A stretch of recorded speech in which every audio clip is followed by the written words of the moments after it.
Hello friends, आज मैं आपके साथ लेके आया हूँ मैक्रो इकोनॉमिक्स का एक टॉपिक जिसका नाम है importance of balance of payments. तो चलिए विदाउट वेस्टिंग एनी टाइम शुरू करते हैं।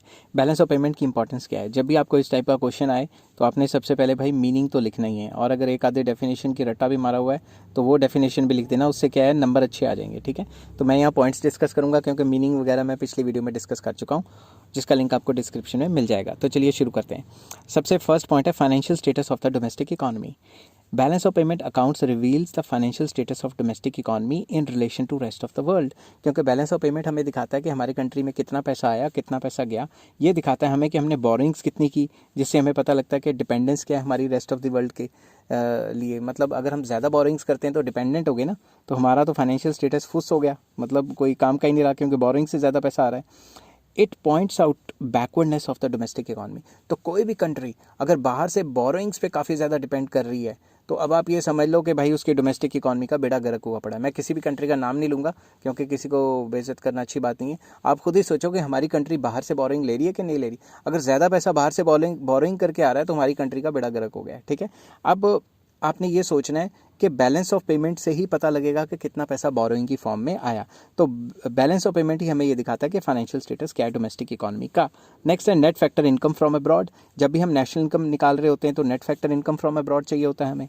तो balance of payment data offers information on net factor income from abroad. It is an important component of national income. हमने किसी भी कंट्री की नेशनल इनकम निकालनी है तो ये भी तो देखना है ना बाहर से कितना पैसा आया, तो वो तो हमें बैलेंस ऑफ पेमेंट से ही पता लगेगा। नेक्स्ट आ जाता है नेट एक्सपोर्ट्स। नेट एक्सपोर्ट्स का फॉर्मूला होता है export minus import. Balance of payment accounts show export and import. Export की कैपिटल एक्स शॉर्ट फॉर्म होती है और इंपोर्ट की कैपिटल एम होती है। Net exports is an important component of aggregate demand.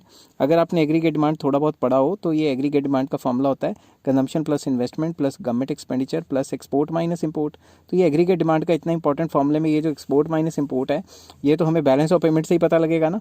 और अगर एक्सपोर्ट माइनस इंपोर्ट अगर पॉजिटिव चला गया तो एग्रीगेट डिमांड बढ़ जाएगी, अगर नेगेटिव चला गया तो कम हो जाएगी। तो एग्रीगेट डिमांड निकालने के लिए एक्सपोर्ट इंपोर्ट चाहिए, वो यहाँ से निकलता है। ठीक है, नेक्स्ट आ जाता है market potential. Balance of payment reflects market potential in the domestic economy. हमें ये पता लगता है कि हमारा कोई पोटेंशियल भी है, हमारे एक्सपोर्ट्स बढ़ रहे हैं कि नहीं बढ़ रहे। It is reflected by the size of foreign investment, कि बाहर से पैसे आ भी रहे हैं, एफडीआई वगैरह आ रही है। Large size of foreign investments point out high market potential in the economy. जब बाहर से ज़्यादा पैसा आएगा तो हमारी इकॉनमी का पोटेंशियल बढ़ जाएगा, क्योंकि अगर हमारी कंट्री के अंदर अच्छा पोटेंशियल है काम करने का तो फॉरेनर्स आके इन्वेस्ट करेंगे ना, और यहाँ से जो गुड्स बनेंगे वो एक्सपोर्ट भी होंगे। तो ये सारी चीज़ें कौन बताएगा? Balance of payment. Monetary and fiscal policies. ठीक है, balance of payment performance of a country impacts it's monetary and fiscal policies. Balance of payment की जो परफॉर्मेंस है उसी के हिसाब से monetary policy and fiscal policy बनाई जाती है। In the event of greater flow of foreign exchange, मैंने बार बार यहाँ लिख दिया फॉरेन एक्सचेंज, ये 2 बार लिख दिया, तो मैं फिर से पढ़ता हूँ। In the event of greater flow of foreign exchange from the rest of the world. अगर बाहर से काफ़ी ज़्यादा फ्लो ऑफ फॉरेन एक्सचेंज आया, there is a pressure of demand for the domestic currency.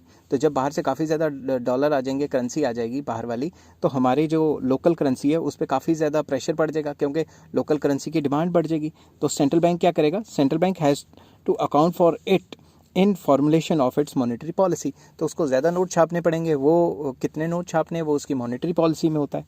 दूसरी तरफ poor inflow of foreign investment in the domestic economy में point to hard tax laws in the domestic economy. अगर बाहर से कोई आ ही नहीं रहा है फॉरेन इन्वेस्टमेंट्स या फॉरेनर्स आ ही नहीं रहे इन्वेस्ट करने में, तो इससे हमें पता लगता है कि भाई जो डोमेस्टिक इकॉनमी है उसके जितने भी जो गवर्नमेंट की पॉलिसीज़ हैं, जैसे फिजिकल पॉलिसी में टैक्स टुक्स है या रिस्ट्रिक्शंस है, वो बहुत ज़्यादा लगाई हुई हैं। The government must account for it in the formation of physical policy. तो फिजिकल पॉलिसी के अंदर सरकार को अपने टैक्स टुक्स में रियायत देनी पड़ेगी, थोड़ी सब्सिडी वगैरह देनी पड़ेगी ताकि बाहर से कंपनियां आएँ। आई होप ये वीडियो आपको पसंद आई होगी। अगर पसंद आई है तो please like share and subscribe. Next video में मैं लेके आऊँगा current account balance of payment और capital account balance of payment में क्या फ़र्क होता है। Till then take care, have a nice day.